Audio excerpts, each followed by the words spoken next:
C'est le ministre de l'entrepreneuriat, petites et moyennes entreprises, Désiré Nzinga, qui a procédé à l'ouverture de cet atelier de restriction des états de sous-composantes 1, 2 et 2.1 du concours des plans d'affaires COPA en sigle pour les petites et moyennes entreprises et les jeunes entrepreneurs. Le concours sur le plan d'affaires nous permet au fait d'évaluer, de savoir où nous allons avec ce que nous faisons, avec cette vision de création des millionnaires congolais. Parce que s'il faut faire un pas, il faut le faire, il faut commencer par ce pas-là. Alors ce projet, ce programme nous permet de nous évaluer et de savoir qui sont parmi ceux-là qui ont bénéficié de notre accompagnement financier, savoir qui ont excellé, qui ont fait mieux. Je suis tout heureux parce que tout à l'heure dans la salle, l'on me dit de ne plus continuer à dire que nous voulons créer des millionnaires congolais parce que nous les avons déjà.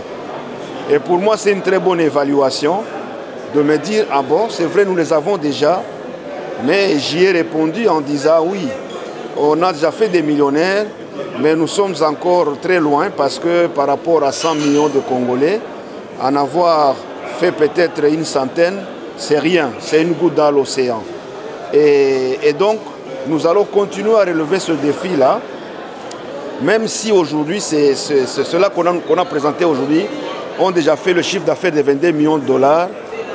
C'est vrai, nous y sommes, mais nous devons encore continuer parce que sinon, on va se distraire et lâcher et ne plus continuer à gérer avec les nouvelles méthodes, sinon rentrer dans les méthodes que nous avons décriées dans la République. Et donc, c'est une évaluation de ceux-là qui ont excellé et un temps d'encouragement de ceux-là qui continuent à travailler pour faire des gros chiffres d'affaires. Un atelier supervisé par l'UPC, projet d'appui au développement des micro, petites et moyennes entreprises, qui ont loué la présence du ministre de l'entrepreneuriat, PME, à ses assises. Excellences, Monsieur le ministre de l'entrepreneuriat, petites et moyennes entreprises, Mesdames et Messieurs, distingués invités, tout rang et protocole observés. L'unité de coordination du projet d'appui au développement des micro, petites et moyennes entreprises, PADEMPM en sigle, est honorée de vous accueillir dans cette magnifique salle panorama de Fleuve Congo Hôtel, à l'occasion de l'atelier de présentation des résultats des sous-composantes 1.2 relative à la subvention de démarrage et assistance technique pour les jeunes entrepreneurs, COPA Jeunes, et 2.2, 1 axé sur la croissance des PME, COPA PME. Au nom du coordonnateur national en mission, j'ai l'honneur de vous souhaiter la bienvenue à ces travaux.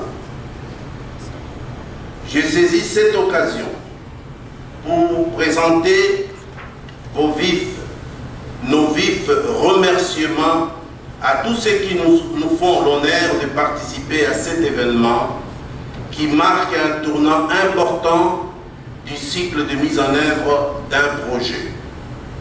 En effet, cet atelier est voulu comme le moment de vérité après des années d'investissement et d'efforts pour l'implémentation d'un programme que le gouvernement a mis en place avec l'ambition d'impulser un changement qualitatif et quantitatif de sa politique économique. Anna Estier, la représentante du consortium des Loyettes, a présenté les 4 villes soutenues par ces projets des PADEMPM. 430 PME établies au global qui ont été sélectionnées et accompagnées dans les 4 villes du projet, Kinshasa, Matadi, Goma, Lubumbashi, et 960 jeunes entrepreneurs accompagnés et subventionnés, pour un total de 45 millions de subventions qui ont été octroyées par la Banque mondiale pour ces 2 cohortes. Donc le COPA, on l'a déjà dit à plusieurs reprises maintenant depuis ce matin, vise à sélectionner et fournir un accompagnement technique à travers de la formation, du coaching, du mentorat et financier à travers une subvention octroyée par la Banque mondiale à ces PME et jeunes entrepreneurs dans l'objectif de créer de l'emploi, créer de la richesse et constituer un nouveau vivier de PME et jeunes entrepreneurs formels dans les secteurs productifs de l'économie. Le professeur Val Massamba, DG de IF Entrepreneuriat, l'un des interlocuteurs de ces projets, donne ici les détails de l'impact de ces projets.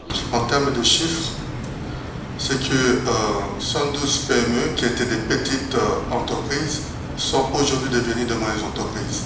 Ça représente donc 37% d'entreprises que nous avons accompagnées.